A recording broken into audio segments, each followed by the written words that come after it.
You know, I just want to say that in this room, we are on all different kinds of levels of consciousness. This is just the way it is. We look at each other and we don't know that we're on a different level, but we are. And there's some people here that are really on high levels. I can see this, and it's quite amazing. And so when I speak or when I say something, you're going to hear it on all different kinds of levels, depending on how you interpret the reality.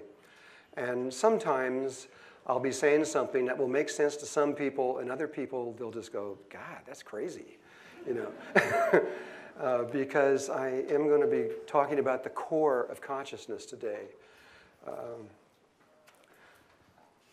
I realize that there are a lot of subjects that are important out there in the world, like the environment, for example.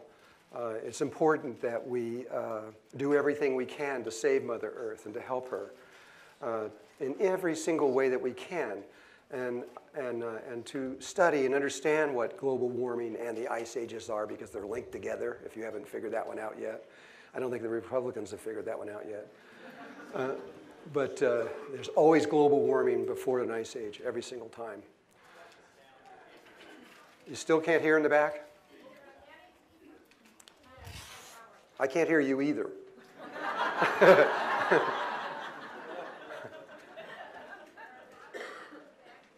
Maybe we need to get a technician in the back so they can hear what you're talking about and you can work together on it. Okay, which I think is happening. Well, I hope they can fix this as soon as possible. I'm not going to get into what's really important for a few minutes, so don't worry. Anyway, in my own life, I have been working on all kinds of levels besides the environmental issues that I got into in the 60s. And you know, we were just blown away by the reaction from the governments and everything to what we were trying to do. You would think that if you're going to try to help your planet, they would help you, but they don't. And that's just the hurdles that we've been up against for many, many, many years. It's all changing right now. So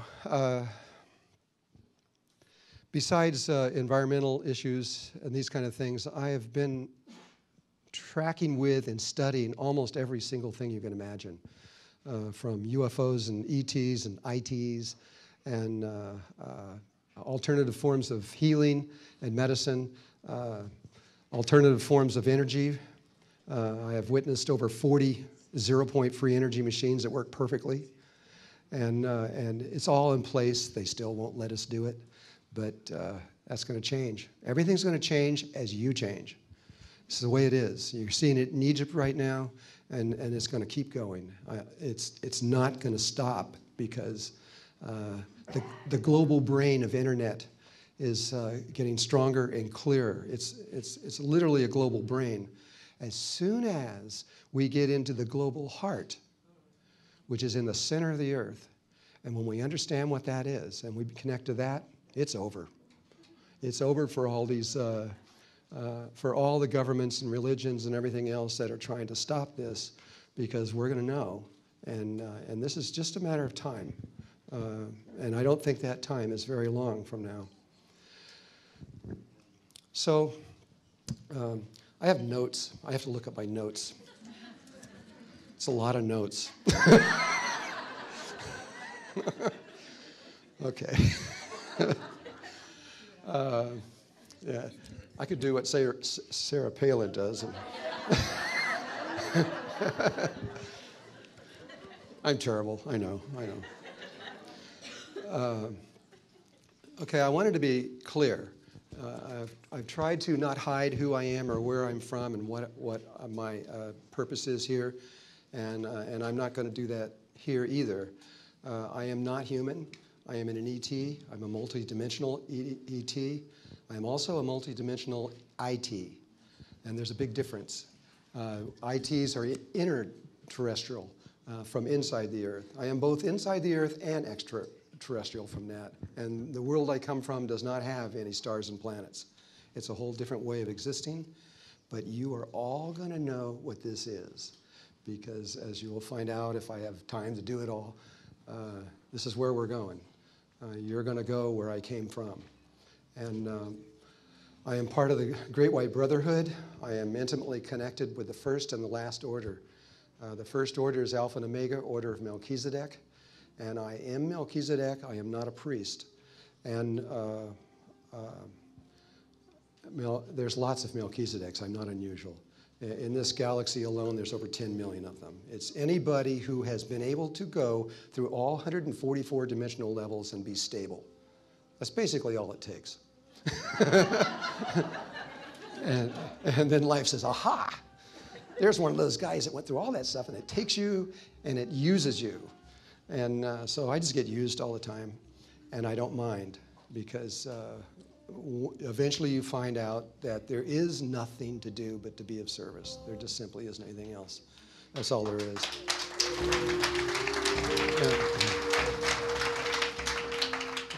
And you're going to be faced with this too. As you begin to understand more and more and more, and you become this light out into the world, which is what happens, you can't just hold it here and sit in your bedroom and watch television.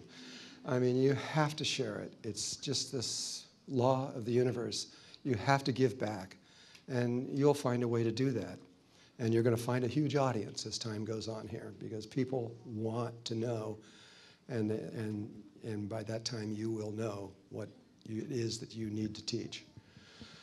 I'm also connected to the last order of the Great White Brotherhood, which is the Brotherhood of the Seven Rays, which is the geographical location is in Bolivia, South America.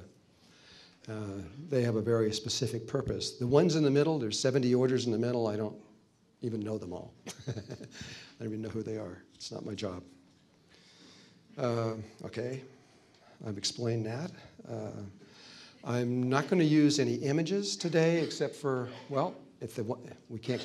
I was going to put the Flower of Life up here, but it hasn't happened yet. Oh,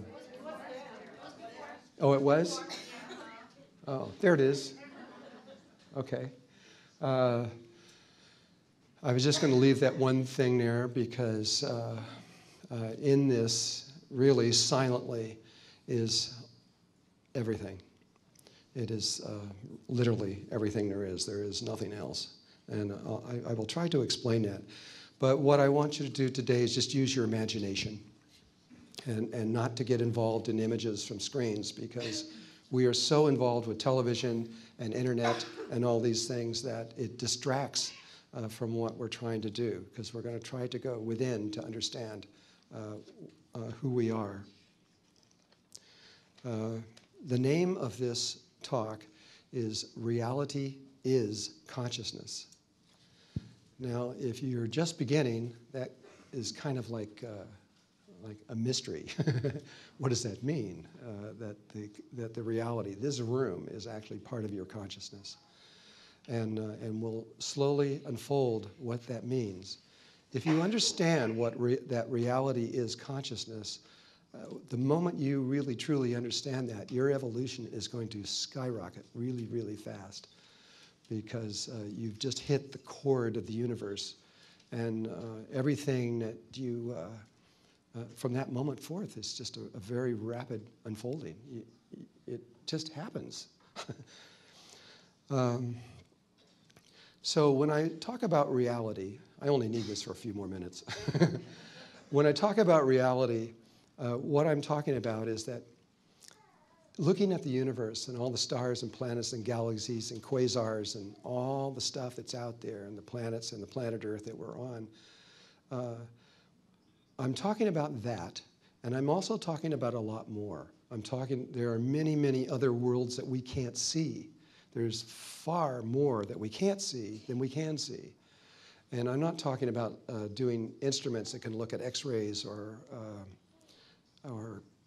microwaves or anything else like this, parts of the electromagnetic field. I mean, there are other worlds, literally, and they all intersect each other at the same point, which is any point. Anywhere. Every single universe in the world intersects through that single point in the universe. And so there just is whatever there is. And that's what I mean by that the entire thing, all of it, all of the existence. And then on top of that, there are universes that no one knows about at all. I'm not talking about other dimensional levels or parallel worlds or any of those kinds of ideas. There are entire universes, more than you could count in your lifetime, that are not connected to this one in any way at all except one, and that is in the tiny sacred place of the heart. It's the only place you can connect to them. There is nothing out here that connects to these other places. Okay, is that better? I need to have a strap around my head and hold this up here like this. Okay, all right, I'll hold it up here. So far we haven't got it, and so it's going to take me a few minutes to explain really what I'm talking about when I say that reality is consciousness. I'm not going to get there yet, but we will very soon. Right now, most of us, not everybody, I'm sure in this room, but most of us are living in polarity consciousness. This was a creation from when we fell, from my way of seeing, about 13,000 years ago, a little less. And when we fell, we came out, if you want to talk about it in dimensional levels, we fell from the fourth dimension into the third dimension. And we came down about almost a full octave and a half down into this place. This is a very, very dark place that we're in right now. That's one way of looking at it. There's another way that's a lot simpler. Babies can understand it. All we did was move from our heart to our brain.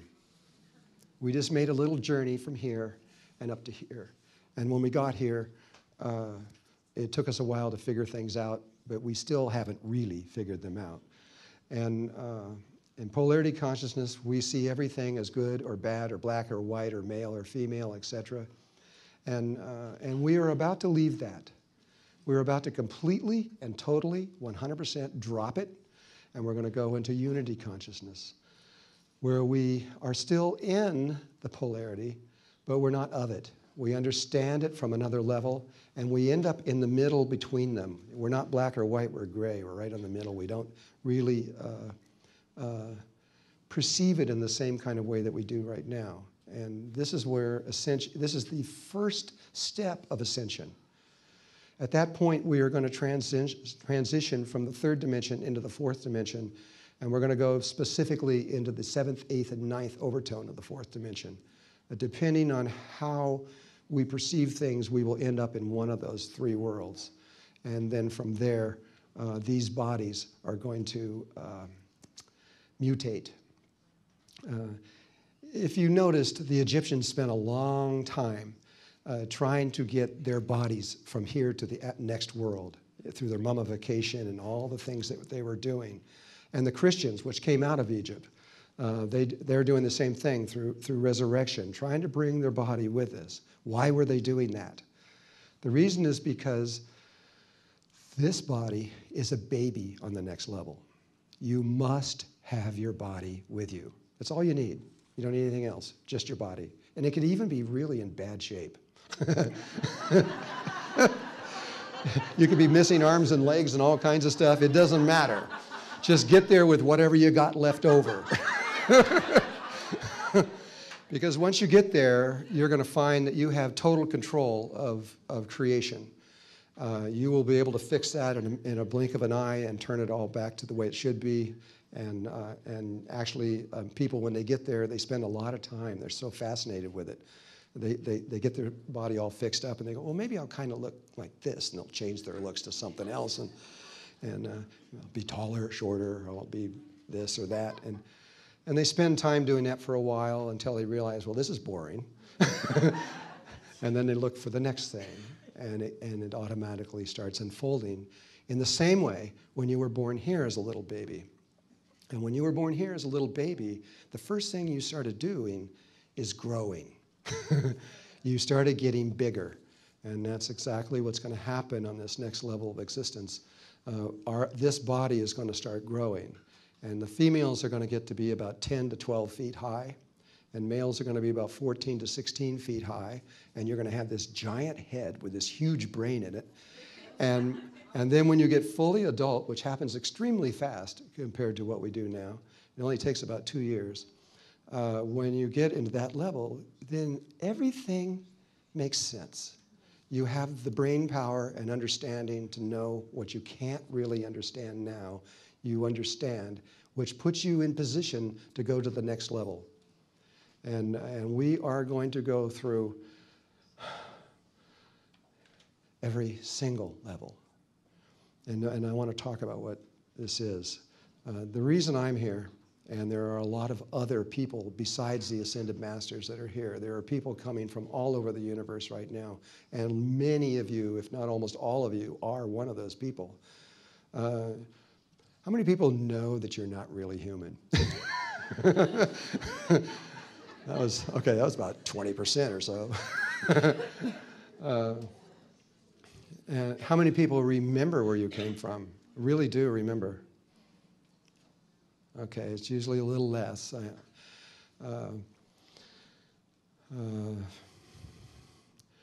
Well, where do I want to go with this?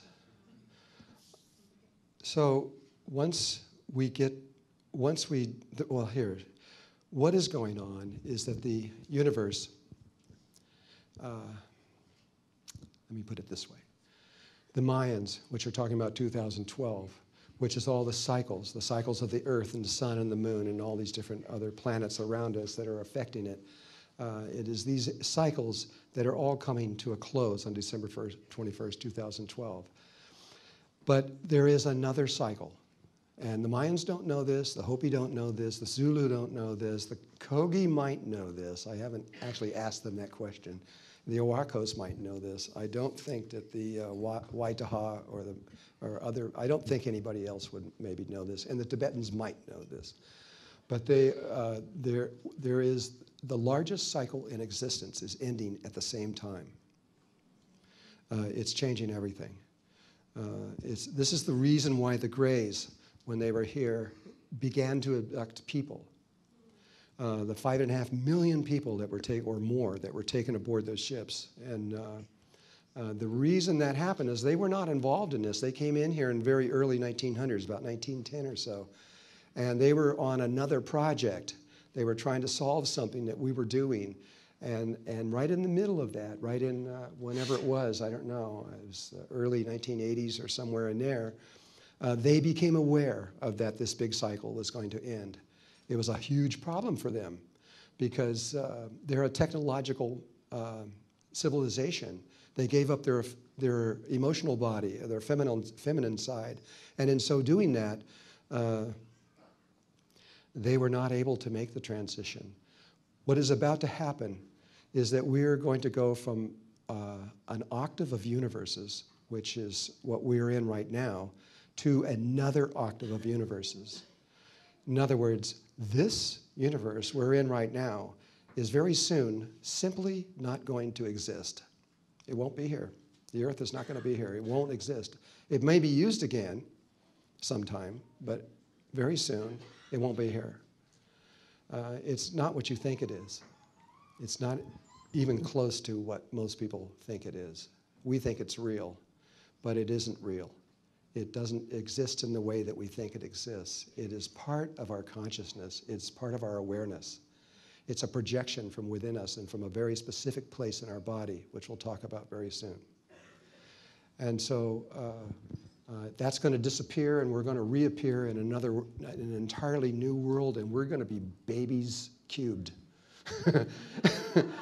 We won't know anything. We're going to be completely confused for a while. It's going to feel good, though. It's going to feel great, but we're going to lose all of this. What we now know is not going to be applicable in this new world. We're going to have to start over. And I hope I'm not going too fast, because I know that this is a big step that I'm talking about.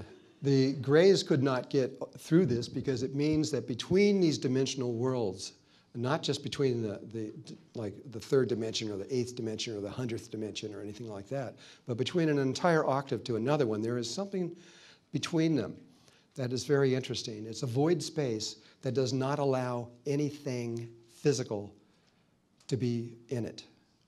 So no physical thing can get through. The only thing that can get through is spirit. And spirit has to have certain relationships within itself and around itself. You'll know exactly what to do when that happens. But you can't take anything physical with you. And for the Greys, that was a huge problem because they're a technological society. Their spaceships can go into all 144 dimensional levels, but they can't go into the 145th. They can't get over. And when they realized that the cycle was going to end, I'm sure that they actually probably felt something anyway for the first time. Because it was a problem. And that's why they abducted everybody and got them onto, and took our emotional body and their mental body, their memories and their wisdom from their point of view, and combined them into another body. That's who Bashar is, who is here now. He's a great guy. He's real. And I'm glad that he's here. He's coming from about 300 years in the future. And his example for us is important. But he comes from, if you were to actually see Bashar in his actual shape, it would be very different than a human being or a Grey. They're very tall and skinny. But we become very good friends in the future because we have the same emotional body. They're a lot smarter than we are, but, but once we get into fourth dimensional consciousness, we equate, we become equal on those levels. So, I've been kind of rambling on, so I'm going to go back to my list again.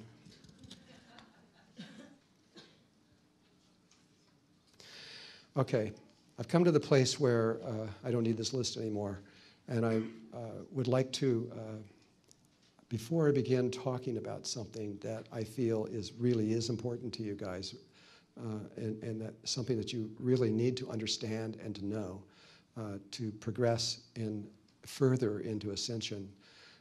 I'm going to use a little NLP on you right now. Wow. Now it is. Everybody just close your eyes for a moment. Just relax.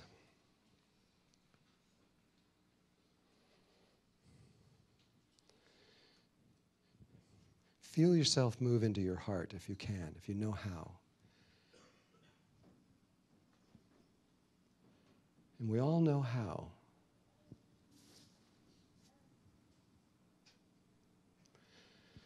You can receive anything easier when you're in your heart than you can in your brain. Tomorrow we'll take the time to lead you into these sacred spaces. And we don't have time to do that today. So what we're going to do now is give you a mapping of human consciousness within and around the human body. We're going to give it in the ancient way, not in the way that has been presented over the last 25 or 30 years on Earth. We're going to begin at the base of the chakra, moving up.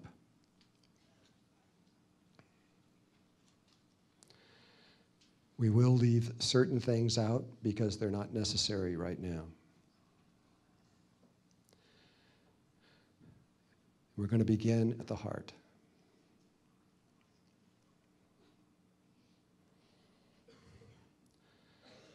The physical heart contains something greater than anything else in the universe. There is nothing more important, more primal than what is in this tiny little place in the heart. If you've studied how a human being comes into existence when it's born, it begins as a sphere, the ovum. And then it's impregnated, and through mitosis it begins to grow. It divides into two cells. Then it goes into 4 cells, which forms a 3-sided pyramid, a tetrahedron. It then goes from 4 to 8 and forms a star tetrahedron, which is a cube. It then goes from there, from 8 to 16, and forms another cube around the original cube. And then it goes from 32 to 64, and it keeps going, forming these geometrical forms until it's 512 cells. At 512 cells, it's a torus, a toroidal field, the most unique form in existence. There is nothing else like it. And it's hollow, and that eventually becomes your body. But first, it becomes something else. It keeps growing at 512, it goes up to 1,024, and it keeps going up and up until eventually it becomes the human heart. It literally is a heart, and every one of us was in our mother's womb at one point, and we were just a heart beating.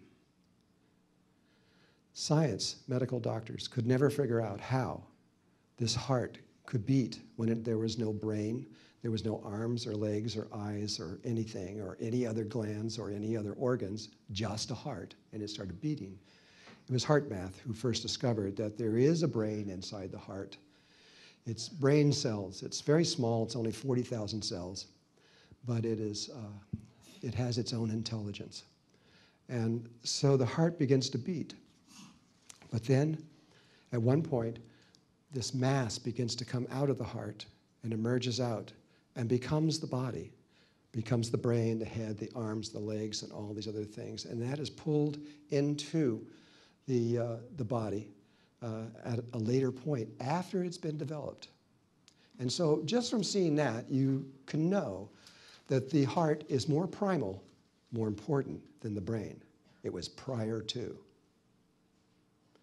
In ancient Egypt, when they mummified somebody important, like a king or a pharaoh or a doctor or someone that they felt was important, they would take all of their organs out of the body, and they would put them in 4 clay jars, with the exception of 3 of them. That was the heart, the brain, and the genitals. And the heart, they would put back in the body. The genitals, they would put back in the body because they felt those 2 things were essential for the person to make their crossover to the other world. But what did they do with the brain? They pulled it out through the nose, and they threw it in the garbage can. That's how important it was to the ancient world. Today, we think that the brain is the most important thing, that our technological advances prove that we are the greatest thing that's ever been on Earth. All I can tell you is we're not even close to the greatest thing that's ever been on Earth. And it doesn't have anything to do with the brain. And so the heart is formed, but the rest of the mapping goes like this. Inside of the heart, there's a very special place. Science, HeartMath, has determined that this place exists. They're not exactly sure precisely where it is because it's so tiny. It's a little tiny place. Maybe they do know that now, but a few years ago they didn't know. I'm not really sure. And it produces the largest electromagnetic field that the body produces, much bigger than anything the brain puts out. It's about roughly 8 to 10 feet in diameter, and it's a huge toroidal field with another toroidal field inside of it. Tomorrow I'll show you pictures of this. And that tiny place is the key to all levels of consciousness there are, on every single level of existence there is. It is the key, no matter what level you're trying to go to from one to another, it is always this tiny space in the heart that enables you to be able to move to another level of existence, another way of interpreting the one reality. There's over 100,000 different ways that life has figured out how to perceive this one reality. We're looking at it through a polarized lens, but there's about 100,000, 200 or 300 more, 100,000, 200 different ways that it can be perceived at. Each one has a different Merkaba field around it that's associated with that particular way or that lens of interpreting the one reality. The next thing is the tongue. This is the next step, the next most important part of understanding and remembering who you really are. When you first think about it, I mean, why does the tongue have anything to do? Why not your ear or something like that? Well, I mean, why the tongue? Well, it's very clear. First of all, there is a sac that encloses the heart and comes up, and the whole thing forms up and becomes the tongue. And so there's a physiological connection that you can see. I forgot what this is called right now, but there's a name for it. And you can actually see that they're connected. But when that little description I gave you just a few minutes ago about how we went from a sphere to all the various levels and we became a heart, and then the body emerges out of it, the first thing that comes out, is it an arm, a leg, a head, or the brain? What comes out first? The very first thing that emerges out of the heart is the tongue. The tip comes first. And so from seeing that, from pure science, it's obvious. You can see why there's a direct connection between that particular place and the heart itself, the sacred space of the heart. So the next thing to understand that is in the mapping of human consciousness is the tongue. The next thing that is important to know is the roof of the mouth. The roof of the mouth has something on it, whether you're male or female, that what I'm about to say is going to sound a little weird, but it's fact. There is a vagina on the roof of your mouth. It just happens to be there, hidden away. And it's literally, it's no other way to say it, because what is now beginning to happen here is there is going to be sex between the heart and the brain. Actually, it really is, and it feels like it too. And so the heart brings its energy up through the tip of the tongue, and it comes out, and the tongue becomes male. And it goes to the vagina, and it goes specifically when you're looking for where is the spot on the roof of the mouth. Do you know that people spend as much as 20 to 30 to 40 years trying to look for that spot on the roof of the mouth and trying to find it? It's one of the biggest obstacles. We can show you exactly where it is and determine so you know precisely where it is when we get into the workshop. But it is exactly in the center, and if you know where your hard palate ends and the soft palate begins, it's on the hard palate just before you go into the soft palate. And some people, most people in this room, I would say at least 85%, maybe 90%, it's just flat. You don't know it's there. But when you stimulate it, it swells up and it becomes this little bump. It literally becomes the clitoris. And some people have a hole there. How many people have a hole right at that place? Oh, come on, there's more than one. Usually it's about 10%, about 1 out of 10 people. Pardon? Did you say it's at the top of the palate? It's at the roof of the mouth, and it's where you have a hard palate and a soft palate. The hard palate is like a drum stretched tight, and then when you keep going with your tongue, if you've got one long enough, going down there, you'll feel that it gets kind of ripply and soft. As soon as you feel that, you've gone too far. You have to come back, and it's right just on this side. If you start massaging that place, what now happens to get the rest of the mapping,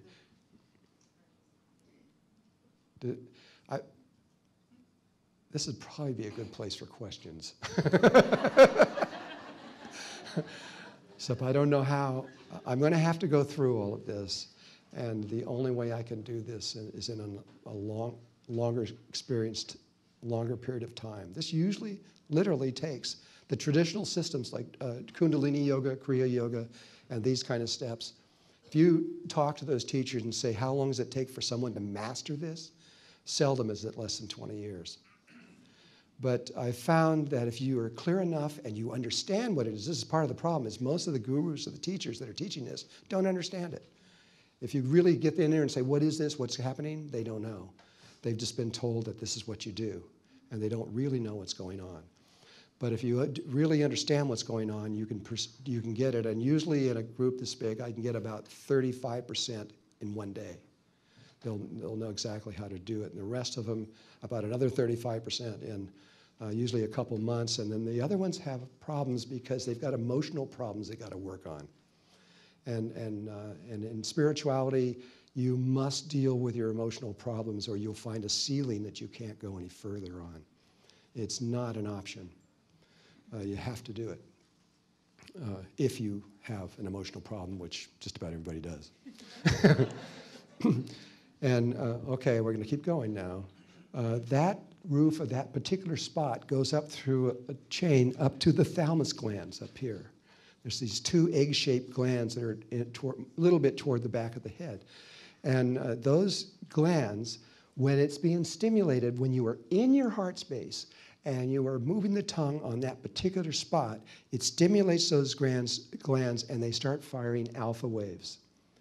And it fires massive alpha waves. It's like 3,500 to 4,000. It's not normal. It's very high. And you have the 4 quadrants of the brain begin to fire. And as soon as they fire in a balanced, strong, powerful way, which might not happen in one day, it might take a long time, but when it happens, a green light will appear in front of you. If you don't see the green light, you are not creating enough alpha. You got to be happier. That's what alpha is. It's joy. It's like, remember in Peter Pan, think happy thoughts. It's true, really. If you want to fly, you have to be joyful. And so this is a place where you have to be childlike.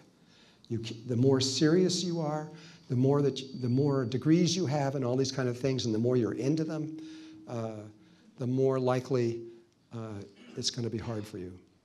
You need to let go of all those kind of things and just get into this sensation and this feeling.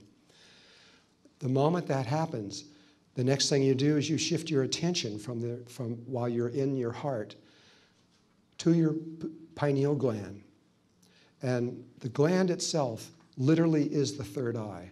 It is from Jacob Liberman and his work through Light, a book he wrote called Light, the Medicine of the Future, and he's one of the experts in the world on this. The pineal gland is an eyeball. It is hollow.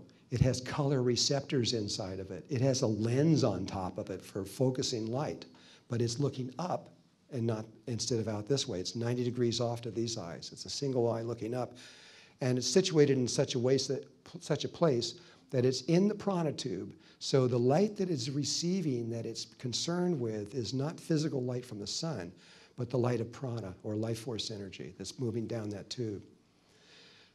You have to, with intention, just as you take your intention now, and I move my eyes over here, that same intention that moved that eye over there can move that eye inside there too. With your intention, you move it so that it turns and looks out through your third eye. Where is that opening? Take the tip of your your tip of your nose to your chin, and then move that up to the tip of your nose, and without changing the shape, bring it down. That is extremely close to the precise place where the eye looks out of. It is for this reason that the Hindus and the Tibetans have you slightly cross your eyes so that you're looking up to this place. Because if you try to do it and you're looking out through your normal eyes, nothing happens. And so you must look out through way up here, which is unusual. And that's where, so you turn the eye and you focus it in that direction. What is in the way between that spot is another gland, the pituitary gland. And that gland has a chakra point also. It's actually, you're doing it from the chakra to the chakras. It's not, the gland has to do it, but it's actually, the chakra is right in the pineal. It's almost on top of it. It's right there. The gland for the pineal gland and the pineal chakra are separated by a space. It's the same way with your heart and the heart chakra. Every chakra has a gland or a organ that is associated with it. And so the eyeball turns and it looks at that place while you're in your heart, rubbing the tip of the tongue on that particular place and firing alpha waves that get to a certain level, and you get this green light, and you're looking over there at that place when it's right, when alpha is strong enough, when all the parts of the brain come together at one time, this amazing thing happens. And what happens is this sort of foggy green light that's in front of you suddenly turns into a spiral. This is what happens almost all the time. And it makes a spiral like this, and it goes right down to the chakra of the pituitary gland, and it links with it. You can feel it. It's almost like a jolt when it links with it, and it links with it. Sometimes the spiral won't be a spiral. For a few people, it becomes concentric rings. So you'll see it'll turn into a circle, and then a smaller circle, then a smaller one, but they're spaced out so that it goes like that, and you'll link with it. And there's a few other things it can do. They're rare. Sometimes it'll turn into a square, and you'll see like a Hindu mandala in there. It's amazing. First time I ever saw this. And then a little one inside, and a square, little square, little square, little square, and it'll go down to it. There's also reports that people see it as a tube that goes between the two. It's psychic phenomena. It doesn't matter. But you will know for sure when you see this happen. It won't be, gee, did that really happen? No, you'll know. You'll feel it, and you can see it. When the pineal connects to the pituitary while you've got all these things going at once, it connects. The next step is really easy. There's another chakra in space in front of you. From the tip of your nose to the tip of your chin, take that as your measuring stick, put it like this, and right where this finger is sitting, you have a chakra point right out there. And with your intention, you ask it to go through and from the pituitary to from the pineal to the pituitary to this other one, which has a gland inside of here also. I don't want to say what it is. And when all three of them connect, at that moment, a series of things occurs. First of all, your head glows. Science has actually mapped this and have reported it. You have a halo. It's a very specific size. It's in a perfect sphere. And if you were in a dark room, you could actually photograph it. Your head begins to glow in the dark. And simultaneously with that, and it's actually better if you do this before you begin this process, is the pineal gland has certain attributes that are not visible to most people. And even people who are very good at seeing auras usually can't see these because you have to know they're there. It's true with all things in with psychic abilities. If you don't know it exists, you can't see it. You have to have an inkling that it exists before you can begin to step into that world. So it's like a dowser. A dowser can douse for anything, but they can't douse for something they don't know exists. And so it's the same kind of thing. And so, so prior to this, the pineal gland in the center of the head has these 8 beams of light, and they're tubes. They look like fluorescent tubes that come out of the body, and they look like they've just been cut off on the end, and they're about 1 hand length long. About 1 hand length from here. The ones on the sides are a little longer. You got one in the throat that you can't see. And when you look at someone that actually has and what you have just done, by the way, is you've opened up your third eye completely. You are now functioning on another level of potential human consciousness. And it's an absolutely important step to take before ascension begins. Anything that happens prior to that time, from my way of seeing, is just beginning the process. But the process doesn't really take off until you have done this step. But there's more to this. Now, once these beams are out, they actually connect with this sphere of light that's around here. And there is a procedure for bringing those beams out. You can do it, and most people can do it usually in a single day.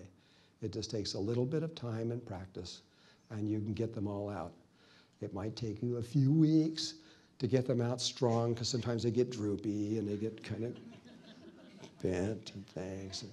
They're not this perfect geometrical stuff, but it doesn't, for most people, it doesn't take too long until they're out there perfectly. If you see Jesus, remember where you see the 3 beams of light coming out of Jesus' head? He just has his beams open up, that's all. When you're looking at somebody from the front, you can't see all 8 of them. There's 3 across the back. You can't see any of those. You can see the ones on the side. You can see the one in the front. There's one coming right at you out of here, and the one in the throat. And so all you can really see is those 3 beams and a sphere of light around the person's head. And then so at that moment, you have just entered into exactly the same level of consciousness that Jesus entered into at that level, and Buddha and a lot of other people. All the ascended masters went through this, all 8,000 of them or so. They're just humans like us. They just got a little bit further ahead. And then once that has happened, at that moment, you are now on a completely different frequency of consciousness, and many things are now possible that were not possible before. Now, most people that have got to this level have then taken it to psychic worlds. They've used their mind to look through this third eye. I'm not saying it's a mistake, but potentially it isn't the best thing to do. You see, this leads into pure creation, where you are able to create anything. You can literally create anything at all. You can bring anything to you you need or want or anything else like that, and it's totally okay. But it's much more than a human thinking. You can create planets with this, or galaxies, or entire universes. You can create, size doesn't matter in this case for sure. You can create anything on this, and anything is possible at that moment. But if you do create through your brain, like in the, remember the Secret, the CD, The Secret? There is a problem, and I think people that are doing what The Secret said, probably a lot of them are discovering that what this problem is. The brain is a polarized instrument. If you hold a brain in your head, it flops open into 2 pieces with a line right down the middle. One side is male, one side is female, the other way around. This side's male, this side's female. And if you use that or any of the lesser ways of bringing energy to you, what happens is you get whatever your intention is, but you will also get an equal and opposite force coming from behind you, and you won't see it coming. And you'll get hit with exactly what you don't want. So it's like you get everything you want, and then bam, you get exactly what you don't want. James Ray is a really good example of that one. And because it's just the reality. It's just the way it is. We have scientists, Dr. James Hart, who is a brain researcher who I've been working with for some years now. He's one of the 2 primary brain researchers on Earth. And they discovered that through pure science. They were able to create things and do it, but they found out that every time they did, they go, wow, this worked. Bam, something would come from back here. And they go, where did that come from? You know, how did that happen? Well, it'll happen every single time. It's just like a law of physics. If you have a force going this way, you have an equal and opposite force going the other way. If you push against a wall, it pushes back at you at the same amount. But if you shoot a rocket down, it goes up this way. There's always an equal and opposite force, and it's because the instrument you are dealing with is polarized. However, once the third eye is open, and this is something that I have just learned in the last 3 months, and it's so amazing, and it has enabled me to make contact with beings that I've never been able to reach before. And I would like to talk about them in just a little bit, because it's important for our very survival, I believe.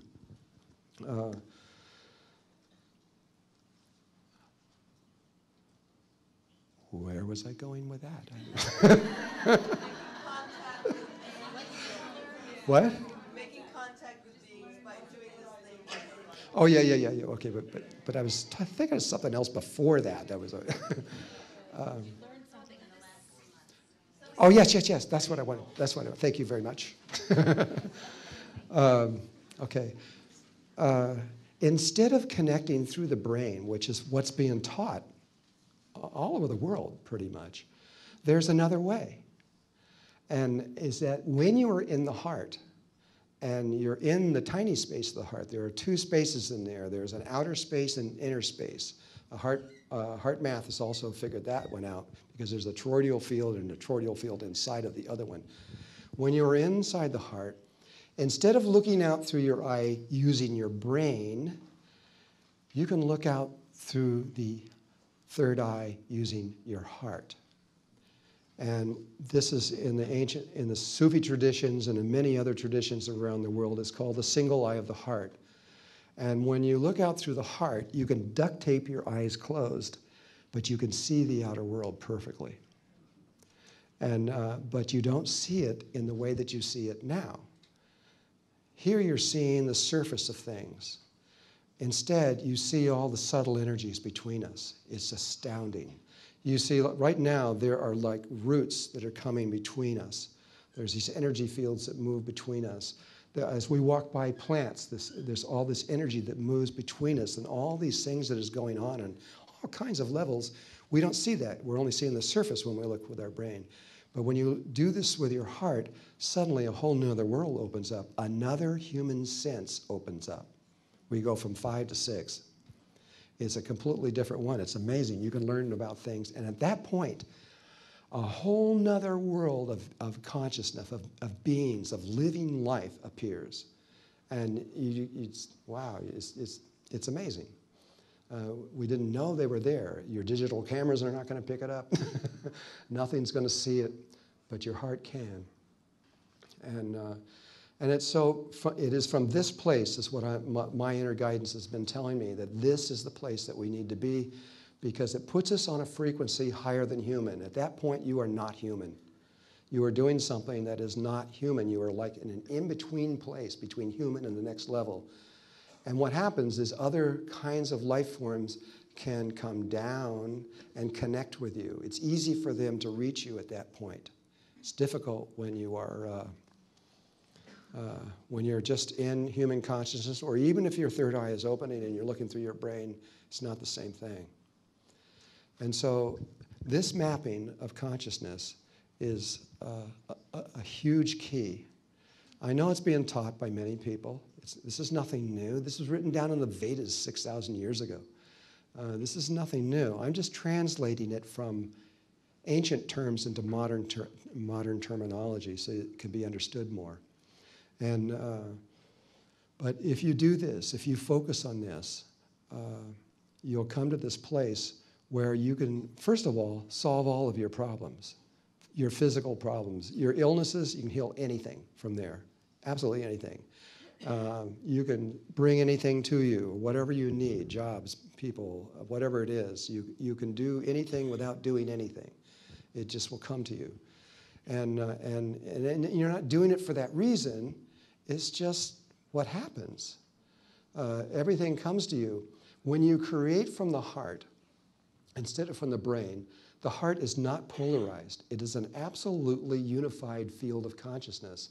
And so when intention is put out from the heart and not the brain, it doesn't have this polarized thing coming from behind you. The heart has a wisdom that is beyond anything that we can kind of imagine. It knows how that if you ask for something, it gives it to you. You can have anything. It doesn't really matter. It's just, everything is just energy. It's just energy. And it can give you anything that you need, but it will find a way to give it to you so that it does no harm to anyone, anywhere in existence. It's just clean, totally clean gift. And it's really okay. Again, that's not why we do it. It's a side effect. But that is the doorway that opens up, that leads you into what we call ascension. It's true ascension from that point on. You will keep rising. Your consciousness will keep going up. Whatever you need, anything like you don't understand something, your heart will tell you exactly. It'll tell you precisely what it is that you're trying to understand. And so evolution, spiritual evolution, goes very, very fast from that moment forth. And so I know you don't have to believe me. All I ask you to do is to try this and see if it's real. If it isn't real, throw it away and go find somebody else to help you. But if it is, use it, because to me, I know it's real. I've now talked to over 5,000 people that have been into this, and it's it's ancient. It's older than the earth. So, this is the core of what I want to give to you. Tomorrow I will define it very clear, much clearer, which I can't do right now. I'm not even going to try. That's why I didn't put it up there, because it'll just confuse things. But once you know the basic map of where you're going, it really helps. If you read old literature about this, it's very confusing. Like even in my own organization, in terms of the Great White Brotherhood, when the ancient writings, when you read those things, when they're talking about the pineal gland, it's clear they didn't know what it was. They didn't really understand it. So what they said was there's a flame of light that comes out of the pineal gland, and you have to bend the flame so that it looks over here. So you have to do this bending of the flame. It's not about the flame. It's about an eyeball that just has to be turned so it's looking in that direction. But they didn't understand. So now I'd like to shift this into another level, but I need to know where we are in time. 1:10, so we got about 20 minutes? Oh, that's perfect. Okay. I want to tell you what happened when we did this. The first time I ever did this. I was with a group of about 100 people, and I was starting an advanced workshop that I was being asked to do, but I didn't know what I was going to do. I didn't even know where we were going with it. And so when I started to think about what I was going to do, the angels came in, which are these spheres of light, and they said, no, just go there with a blank mind. Think Zen, they said, and just don't know anything what you're doing. And they said, the information is in the people, pull it out. So I did. I kept looking inside people and saying, what's in there? What's in pulling this stuff out? Trying to figure out where I was going with this. And on about the second day or so, it was like the weirdest workshop I've ever done in my life, because I didn't know where I was going. For the first 3 days, I was just completely lost. And then somebody brought up the whole thing about ETs and ITs, and started talking about it. And somebody brought up the idea of what was going on in Mexico with the plasma beings. And I go, okay, so we went with that. And I don't know if you know what's going on in Mexico, but it's been going on for about 20 years. It's the most documented case of UFOs in history. If you took everything else on Earth, there's more documentation on these beings than everything else combined, and probably double or triple. They have thousands and thousands and thousands of video hours of them. They stand before it and go, okay, film me. They don't care if you do it. The ships are like this in the sky, right? That big. They fill the whole film, whole picture. And they say, go ahead, take the pictures. They allowed the Mexican government to form a committee of scientists to study them. And 7 times now, they've been told that at a certain spot, at a certain time, down to the minute, these ships will come right out of solid rock and sit there, and they let them go up and study them and do anything they want. They don't care because they have no fears, none. They told me that you can put an atomic bomb right in the middle of one of their ships and blow it off, and it has no effect on them at all. And so they're not really concerned about our military or anything else. And they have no intention of doing harm to us at all. They used to be on the surface of the earth. I finally had to sit there and ask them exactly when, because they would just say, oh, a long time ago. It was about 1.5 million years ago. They were on the surface of the earth, and they were in physical bodies, not human, but a different kind of form. And they had created a science really similar to what we have now, electromagnetic fields. They started getting all that stuff. And they started killing the earth. They started doing the same thing that we're doing right now. And they were getting desperate because they couldn't figure out how to stop it. And what they tell me is that a ship came out of the sky, some ET race. They got out, spoke in their language, and all they did was tell them something about themselves. And then they got back on the ship and left, and they've never seen them since. They just injected this little and left. And so they said that it took them about 100 years to figure it out. And when they did, they found their bodies became pure light, and they can actually walk right through each other. I had video film of them even today when they're in their lava forms, is what I call them, where they walk right through each other. They're just pure. When they take those forms, they're just pure light. And they said that, so they walked around for a long time in bodies that were just pure light. And then they eventually realized that the body is just a projection of consciousness. That's all it is.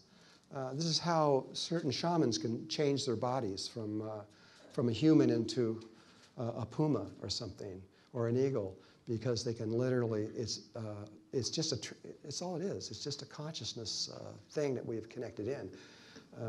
We don't know that, and so we're stuck in it, and we can't understand how we can't fix anything. Anything can be fixed, doesn't matter what it is. And so, and then at one point, they dropped all that, and they just became little spheres of white light about this big. And they would float around in that, and they floated around for a long time until they realized, as the teachings that these ET gave them came to the place where they realized that they were absolutely immortal, that they were never, ever, ever going to die.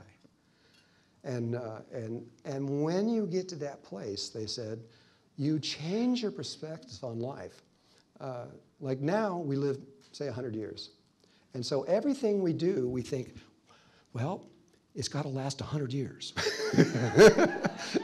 So we think about everything in that 100-year span, kind of. Or if we're really good people and we think 7 generations, then we think maybe 700 years. But it's still extremely limited. But they came to the point where they said, well, we have to think about hundreds of millions of years. They chose, and not everybody does this, because it's a possibility, and this is the possibility they took. They chose to stay connected to the third dimension and to Mother Earth. They chose to do that. And so, but they knew that they didn't want to stay on the surface because it's too dangerous out here. I mean, all kinds of things happen. Tidal waves go over the top of the Rocky Mountains. Comets hit, you name it. Every kind of thing you can imagine happens on the surface. But inside the Earth, it's stable. And so they chose to go inside the Earth. Now, at first, they didn't go very far. They only went a few hundred feet. Do you remember about 10 years ago in Mexico, they discovered these huge selenite caves with these crystals that are 36 feet long, round crystals like that, these giant rooms with them in very hot places? That's where they moved into. They moved first into selenite caves. And they produced their own light, so those caves are probably brilliant with light. And they lived inside of these crystals. And in there, they created their own little universes and worlds that they were learning how to do this. And that became their way of living. And they did this for a long, long, long, long, long time. Later, they went further into the earth and into the mantle, where it's just pure liquid lava. And they discovered these geodes floating in the lava. They're huge. Some of them, the one that I was in that they took me into was, I would think, about a mile across. I'd never seen a geode like this. And they're kind of flat and kind of rounded like this. They're not round like that, but they're more kind of that shape. Maybe the compression is stronger or something, I don't know. And instead of little tiny fuzzy crystals inside there, they're 3 or 4 feet long. They're huge, and with a giant open space in the middle. And they moved into there, and these are quartz crystals in there, and they did the same thing, only got even better. And from there, they moved into the center of the earth and connected directly to the heart of the earth. At this point, they are nothing but extensions of Mother Earth. They are her. She is more than that, but they are directly connected to her, directly. And one of the things that I just found out recently, and it was because of I believe it was a Discovery Channel did a huge special, like almost 2 hours long, I think, on the selenite caves. And first they found 1 and 2 and 3. Now they're finding hundreds of these caves. The only place that you ever saw these big, giant orange ships, I was going to show you a photograph. I didn't want to show you any images, but you don't need to see it right now. I don't have it with me, or I would. The only place these ships are seen initially for years, from about 1991 until about now, was in Mexico. Nowhere else. And then recently, in the last 5, 6, 7, 8 years or something like that, they're starting to show up in the Four Corners area of the United States. And about a month or 6 weeks ago, they started showing up in France, all over France. There's lots of people who've seen them over there. They don't know what the heck they are.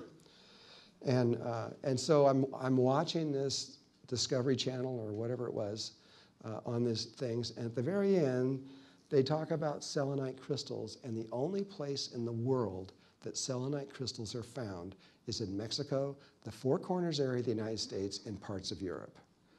And so it suddenly answered a big question: why are they only there?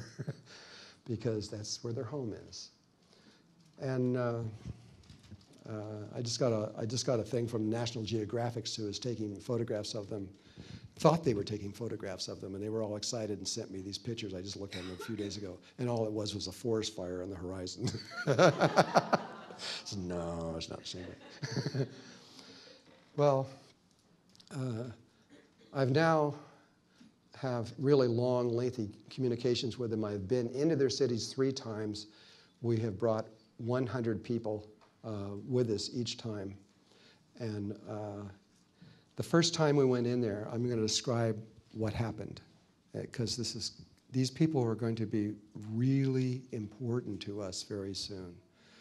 You know, I'm really sorry that our introduction to other life forms in the universe had to be the grays and the reptiles. Wasn't a good taste in the mouth, you know, and all they wanted to do is just kill us and get rid of us. But these guys are the other way around. They really do. All they want to do is tell you something about yourself. They want to do the same. They want to give you the same gift. And that gift is pretty much what I'm telling you right now, is understand how to open the third eye through the heart. And it is the doorway to higher levels of consciousness. And you'll go straight there without any problems. And okay, where was I going again now? Back to the workshop from 3 months ago. What happened when you took the 100 people? Okay. So we train these people how to see from their heart through the third eye, and so you can see the external world in a new way that you've never seen before. And before we even got in there, beings were appearing to them, physical beings. Physical, they appear physical when you're on that level. That when we would go into nature, they would just start coming out of rocks and all kinds of things, because we could now see them that we couldn't normally see them. And when we could see them, they could see us. And it was already beginning to happen.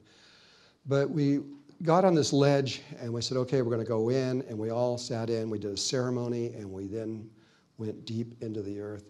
And we're tracking down. Where we were going was to a particular place under Telluride, 266 miles underneath Telluride.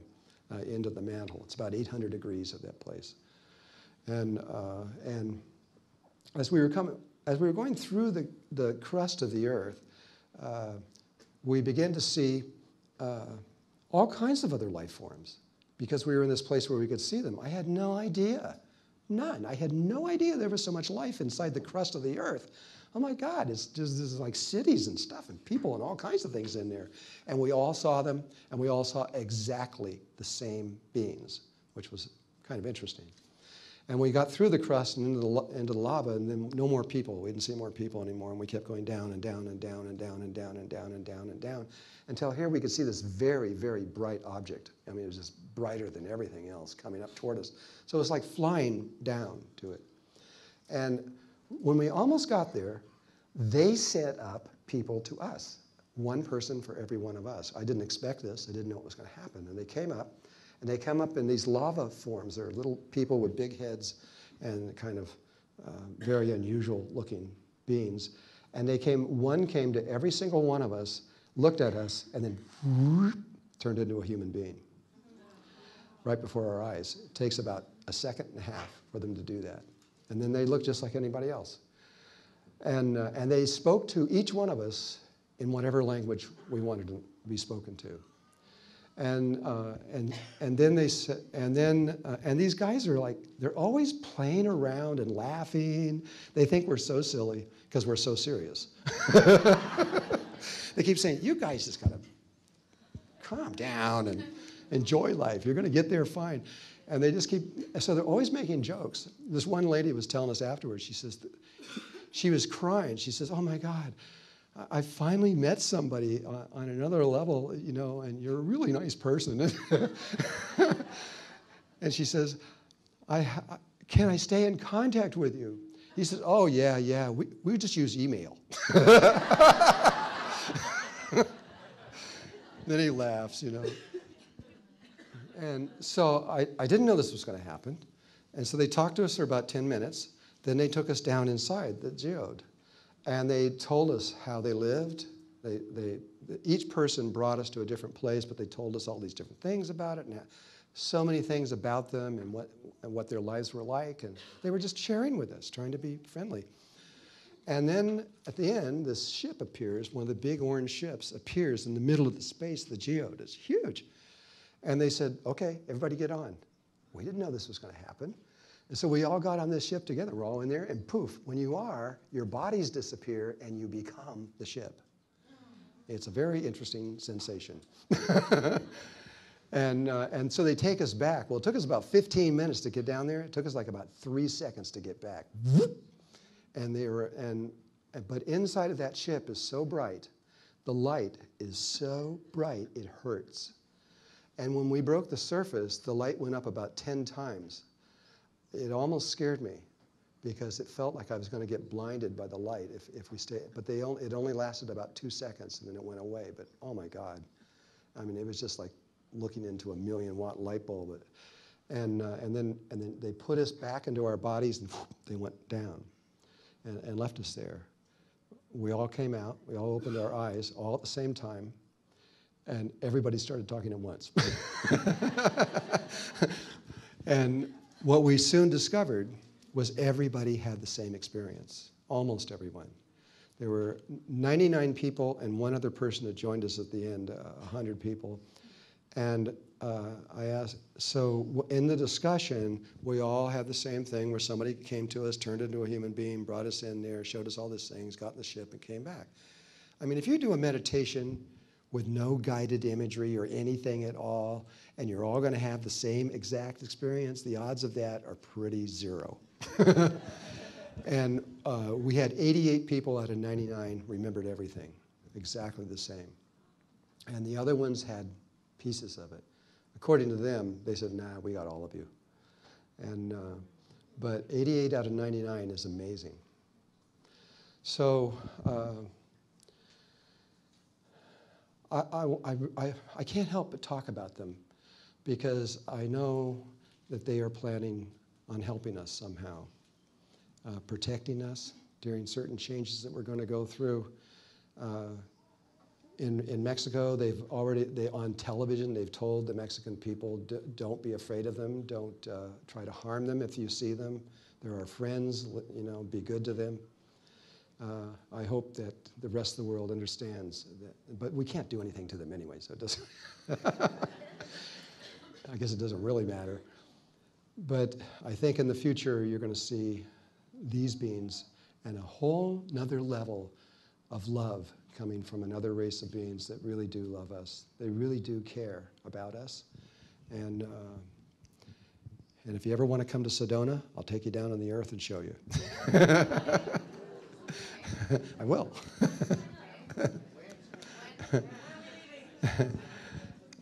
Well, I'm doing, you have to understand all this stuff I just talked about first. You have to study that stuff.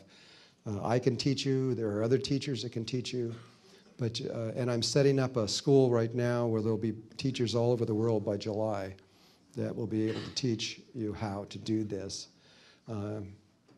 relatively quickly, we believe, especially with the reversal of what we're about to do.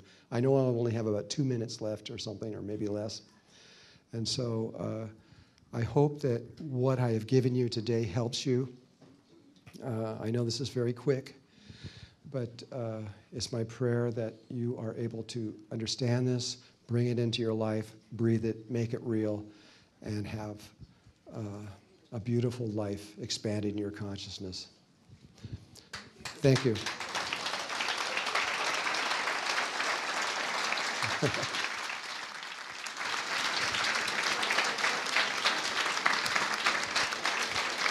All right.